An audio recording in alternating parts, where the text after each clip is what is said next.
오늘은 과민성 대장증후군의 네 번째 유형인 음식 민감형입니다. 급박병, 가스형, 복통형 세 가지에 대해 말씀을 드렸는데 오늘은 이 세 가지에 이어서 네 번째 유형이라고 할 수 있겠습니다.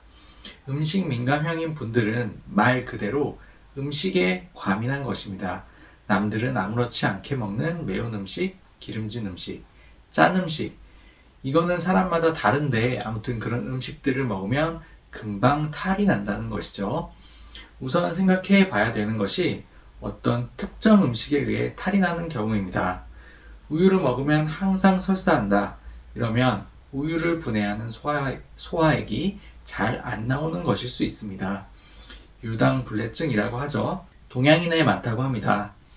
이게 원래 어릴 때는 우유가 고영양식이라 우유를 충분히 분해할 수 있게끔 분해 요소가 나오는데 어느 정도 크면 우유가 크게 중요하지 않기 때문에 자연스럽게 분해 요소가 적게 분비되는 것인데 사람마다 또는 인종에 따라 차이가 좀 있습니다.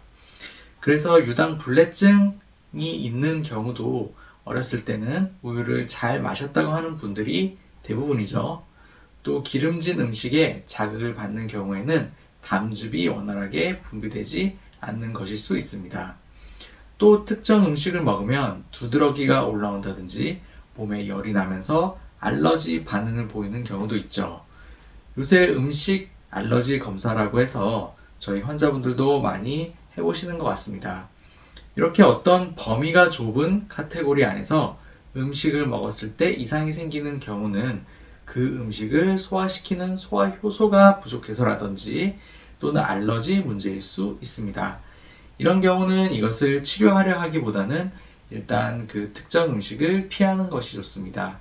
그 특정 음식이 나에게는 아주 큰 독소로 작용하고 있는 것이거든요. 그래서 굳이 몸이 싫다는데 독소를 계속 밀어 넣어서는 안 되겠죠? 과학계에서는 우유의 카제인이나 밀가루의 글루텐 같은 단백질 독소를 최근에 많이 얘기하고 있습니다. 이러한 독소도 사실 위에서 충분히 분해가 되지 않아 장에 들어가 독소가 된다는 분석도 있습니다. 그러니까 우리가 입에서부터 장까지 모든 과정에서 소화가 이루어지는데 각 단계에서 소화력이 떨어지면 이것이 그 다음 단계에 부담으로 작용되고 결국 독소가 돼서 장에서 흡수가 된다는 것이죠. 정리를 하자면 특정 음식의 알레르기, 소화효소 부족이 원인이 될 수 있지만 소화력에 문제가 있어 독소를 만드는 경우도 있다는 것입니다. 마지막으로 한 가지 더 얘기하자면 위장이 과민해진 경우입니다. 우리는 음식물이 들어오면 적당한 자극을 받아 위장이 적당히 리드미컬하게 움직여서 일련의 과정을 거쳐 분해된 영양분을 흡수하고 노폐물을 배출하게 됩니다. 그런데 음식에 과민 반응을 하여 이러한 리듬이 다 깨져버리는 것이죠. 위장은 어떨 때 과민해질까요? 위장에 노폐물이나 염증이 있을 때 위장이 예민해집니다. 위장의 점막이 손상돼서 건조해져 있을 때도 그렇습니다. 냉증이 있어서 차가워져 있을 때도 음식물을 거부하는 반응이 나타납니다. 자율신경도 살펴봐야 합니다. 자율신경이 실조되어서 생기는 음식 민감형 과민성 대장증후군이 있습니다. 교감신경이 지나치게 항진되어 있을 경우인데요. 이때는 음식물도 하나의 외부 자극으로 받아들여 그 자극에 지나치게 예민하게 됩니다. 예를 들어 봅시다. 내가 너무 화나 있고 스트레스 받고 있는데 친구가 와서 머리를 살짝 툭 칩니다. 그런데 불같이 화가 납니다. 평소에는 안 그랬을 텐데 그 친구 팔을 뿌리치면서 뭐 하는 거야? 이러죠. 이게 음식물에서도 똑같습니다. 내 몸이 한껏 항진이 되어 있는데 음식이 들어와서 생기는 자극조차 싫은 것입니다. 이런 환자는 음식의 종류를 가리지 않습니다.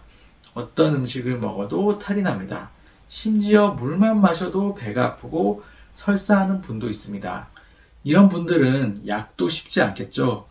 우선 몸을 만들어서 약을 잘 받아들일 수 있는 상태로 만든 후에 약을 쓸 수 있습니다. 교감신경이 극도로 항진했을 때도 그럴 수 있고 내 몸에 독소가 너무 많은 경우에도 그럴 수 있습니다.